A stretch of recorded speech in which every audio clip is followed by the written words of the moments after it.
Mendengarkan merupakan suatu hal yang sering kita jumpai dalam kehidupan kita sehari-hari. Namun, apakah semua orang sudah mau mendengarkan dengan baik? Hi, my name is Carlos Calvinus Raga, but you can call me Calvin. I'm a student at Saint Joseph Minor Seminary in Tarakan. Right now, I'm in grade 4 in the rhetoric class. Apa kabar kamu saat ini? Harapannya semoga selalu sehat jasmani dan rohani. Hari ini saya mempunyai suatu pesan untuk kamu dengarkan.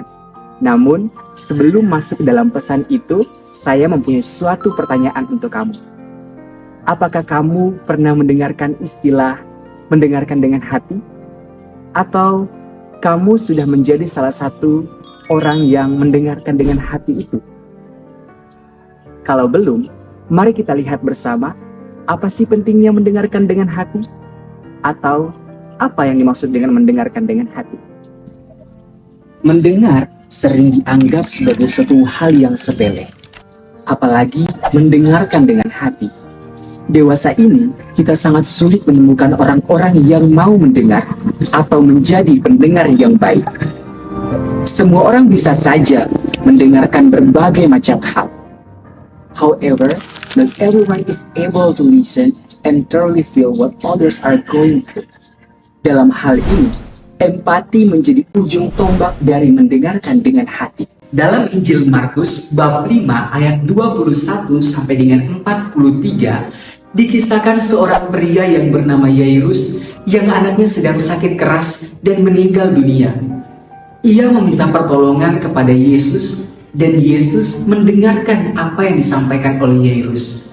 Yesus datang ke rumah Yairus lalu menyembuhkan anaknya, membangkitkan anaknya. Yesus melakukan mukjizat pada saat itu. Hal ini disebabkan karena Yesus mendengarkan Yairus. Yesus ikut merasakan apa yang dirasakan oleh Yairus itu sendiri. Inilah yang dimaksudkan dengan mendengarkan dengan hati. Mendengarkan bukan hanya suara yang mendarat di pendengaran lalu hilang bersama dengan hembusan udara, namun menimbulkan rasa yang sontak membuat seseorang berada di situasi yang sama dengan orang lain. Bayangkan jika semua orang berbicara, siapa yang akan mendengarkan? Saat ini dalam dunia digital, banyak komentar bertebaran di mana-mana.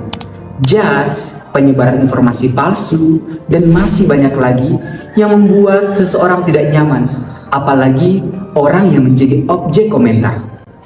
Maka saya mengajak kita semua untuk menjadi pendengar yang baik dan jangan cepat menilai orang lain. Menjadi pendengar yang baik bukan hanya mendengar, namun merasakan apa yang dirasakan oleh orang lain atau ikut merasakan berada di posisi orang yang kita dengarkan. Berarti menimbulkan empati, simpati terhadap orang lain. Mendengar bukanlah suatu hal yang membosankan. Jangan menganggap bahwa hal ini menjadi beban. Namun, jadikanlah hal ini sebagai corong untuk memasukkan semua informasi ke dalam pengetahuan kita dan saringlah informasi tersebut menjadi informasi dan pengetahuan yang baik bagi kita. Jadilah pendengar yang baik, menjadilah pendengar yang aktif, bukan yang pasif. Berilah tanggapan apabila orang yang kamu dengarkan membutuhkan tanggapan itu. Semangat menjadi pendengar yang baik, jadilah orang yang mendengarkan dengan hati, ikut merasakan apa yang dirasakan oleh orang lain. Nah, sekarang udah tahu kan apa yang dimaksud dengan mendengarkan dengan hati dan apa pentingnya bagi sesama ciptaan Tuhan. Harapannya setelah melihat video ini, kita semua dapat menjadi orang yang mau mendengarkan dengan hati. Tuhan Yesus memberkati, Bunda Maria menyertai. Saya Kelvin, pamit undur diri. Terima kasih.